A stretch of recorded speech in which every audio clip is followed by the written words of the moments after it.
আজকে আমি এই ভিডিওর মাধ্যমে খুবই একটি গুরুত্বপূর্ণ বিষয় নিয়ে আপনাদের সাথে আলোচনা করব।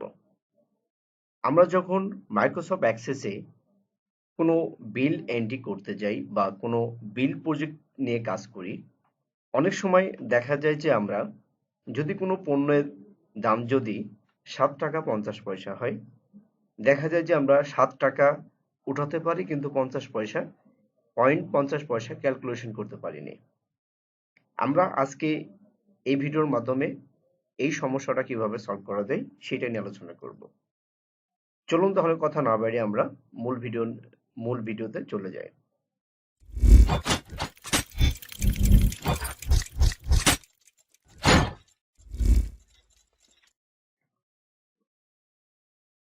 আমি ডেস্কটপ থেকে পূর্বে আমার তৈরিকৃত একটি বিলিং প্রজেক্ট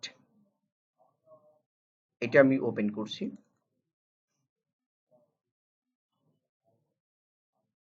এখানে আমরা যে কাজটি করব, এখানে আমাদের ডাটা এন্ট্রি প্রজেক্ট। আমরা যদি এখানে কোনো ডাটা এন্ট্রি করি, ধরুন আমি একটি সিম্পল হিসাবে বা এক্সাম্পল হিসাবে আপনাকে দেখাচ্ছি। সেটা হচ্ছে ধরে নেন name, customer name Rajiv, address Savar, date. এখান থেকে ড্রপ ডাউন মেনু থেকে টি শার্ট, কোয়ান্টিটি ধরে নেন 5 পিস। এখন যে কাজটি করব আমরা, এখানে আমি যদি ধরে নেন আমার রেট হচ্ছে 500 টাকা, 500 টাকা 50 পয়সা। এখানে দেখেন 500 টাকায় কিন্তু এন্ট্রি নিচ্ছে, আমার এখানে 50 পয়সা এন্ট্রি নিচ্ছে না। তাহলে এই সমস্যাটা আমরা কিভাবে সলভ করব বা ফিক্স করব সেটা আজকে এই ভিডিওর মাধ্যমে আপনাদেরকে দেখাবো। এখন আমরা ডাটাবেস থেকে আমাদের ডাটাবেজের এন্ট্রি ফর্ম থেকে বের হয়ে আসব। আসার পর আমরা টেবিলে যাব, আমরা টেবিলটা ওপেন করব।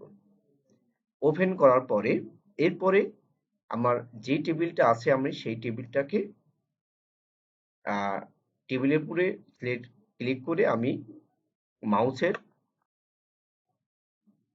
রাইট বাটন টিপে আমি এখানে দেখতে পাচ্ছি যে ডিজাইন ভিউ, আমি ডিজাইন ভিউতে আসবো। আমরা যে ঘরে সাধারণত দশমিক ইউজ করতে চাচ্ছি সেই ঘরটাকে আমরা ডাটা ফিল্ড ডাটা টাইপকে আমরা সিলেক্ট করব। করার পরে জেনারেল অপশন আসবো। আসার পরে আমরা এখানে দেখতে পাচ্ছি লং এন্টিগার। লং এন্টিগার এখান থেকে আমরা ড্রপ ডাউন মেনুতে ক্লিক করব। ড্রপ ডাউন মেনুতে ক্লিক করে নিচে আমরা দেখতে পাচ্ছি যে ডিসিমেল, এই ডিসিমেল অপশনটিকে আমরা সিলেক্ট করে দেব এবং তারপর আমরা দেখতে পাচ্ছি স্কেল, এই অংশটাকে দেখতে পাচ্ছি স্কেল। এই স্কেল এখানে শূন্য আছে, আমরা স্কেলটা 3 করে দেব। 3 করে দেওয়ার পরে জাস্ট আমরা Ctrl+S দিব, সেভ দিয়ে দেব। এরপরে সেম ভাবে আমরা রেটের ঘরে আসব। আসার পরে এখান থেকে আমরা এটা সিলেক্ট করব। করার পরে এখানে ডিসিমেল আছে, আমরা এখানে স্কেল শুধু 3 করে দেব, স্কেল 3। এরপরে আমরা Ctrl+S দ্বারা সেভ করে দেব, Ctrl+S দ্বারা সেভ করে দেব। এরপর আমরা রেটের ঘরে আসব। আসার পরে আমরা এখান থেকে ড্রপ ডাউন মেনুতে থেকে ডিসিমেল সিলেক্ট করে দেব এবং স্কেলে আমরা 3 করে দেব। তারপরে Ctrl+S দ্বারা সেভ করব।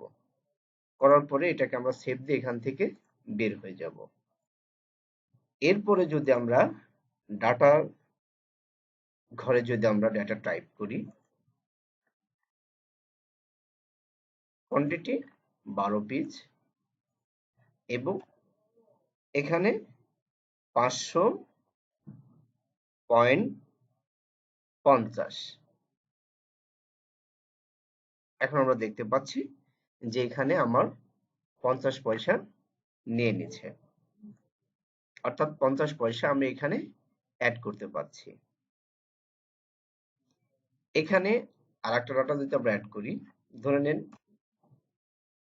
67 পিস রেট 800 রেট